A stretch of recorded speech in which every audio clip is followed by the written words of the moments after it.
Сперва нарисуйте клетку с настежь открытой дверцей. Затем нарисуйте что-нибудь красивое и простое, что-нибудь очень приятное и нужное очень для птицы.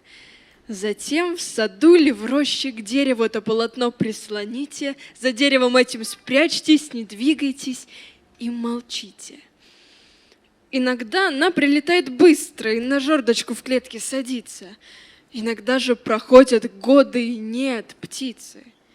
Не падайте духом, ждите, ждите, если надо, годы, потому что срок ожидания, короткий он или длинный, не имеет никакого значения для успеха вашей картины. Когда же прилетит к вам птица, если все же она прилетит, храните молчание, ждите, чтобы птица в клетку влетела, и когда она в клетку влетит, тихо кистью дверцу заприте, и, не коснувшись ни перышка, осторожненько клетку сотрите.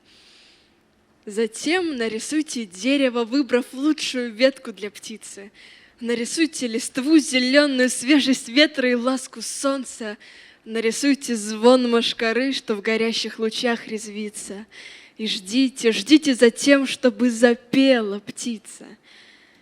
Если она не поет, это плохая примета.